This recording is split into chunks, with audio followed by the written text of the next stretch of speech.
భారతదేశంలో రోడ్ల విస్తరణ మీద ప్రతి రాష్ట్ర ప్రభుత్వం, ప్రతి మున్సిపాలిటీ, ప్రతి పంచాయతీ ఇప్పుడే దృష్టి సారించడం బెటర్. ఎందుకంటే ప్రజల ఆలోచన తీరులో మార్పు వచ్చింది. ఒకప్పుడు రవాణా సదుపాయం అంటే ప్రభుత్వ రవాణా సదుపాయాల మీద ఆధారపడేవాళ్ళు. సిటీ బస్సులు లేకపోతే ఆర్టీసీ బస్సుల మీద ఆధారపడేవాళ్ళు. ప్రైవేట్ బస్సుల మీద ఆధారపడ్డాం, ఆ తర్వాత ఆర్టీసీ మీద ఆధారపడ్డాం, రైళ్ల మీద ఆధారపడ్డాం. ఇప్పుడు మెట్రోలు వస్తున్నాయి. సంఖ్య పెరిగిపోతుంది, జనాభాకి కావాల్సినటువంటి రవాణా సదుపాయాలు లేకపోవడం వల్లనే ఆటోలా, క్యాబ్లా ఇట్లాంటివన్నీ. ఇంకొకటి, ప్రజలు ఎవరికి వాళ్ళు వ్యక్తిగతంగా ప్రతి ఒక్కళ్ళు టూ వీలర్లు వాడే ప్రయత్నం చేస్తున్నారు. అదే సందర్భంలో ఫోర్ వీలర్ల వైపు కూడా పెద్ద ఎత్తున మొగ్గు చూపెడుతున్నారు. లాంగ్ జర్నీలకి ఏ బస్సులను ఏ రైళ్లను నమ్ముకోవడం కంటే మన సొంత వాహనంలో అయితే ప్రశాంతంగా పోవచ్చు అన్నటువంటి ఆలోచన పెరుగుతోంది.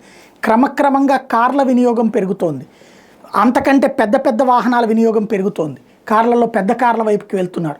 4 సీటర్ నుంచి 6 సీటరు, 7 సీటరు, 8 సీటర్ల దాకా వెళ్ళిపోతున్నారు. ఇలాంటి దశలో రోడ్లు నిండా రాబోయేటటువంటి రోజులలో ఫుల్ ప్లెడ్జ్డ్గా 4 వీలర్సే కనబడతాయి. ఇప్పుడు నిన్న ఏదైతే ఇక్కడి నుంచి వెళ్ళేటప్పుడు చూసాం కదా, హైవేలు ఎట్టా నిండిపోతున్నాయో అలాగా రాబోయే రోజుల్లో ప్రతి రోడ్డు నిండిపోద్ది. ఇప్పుడు చూస్తుంటే మనకి బెంగళూరులో, హైదరాబాదులు, విశాఖపట్నాలు, ఎక్కడేందుకు బెజవాడ, గుంటూరులు కూడా గిలగిల్లాడిపోతున్నారు.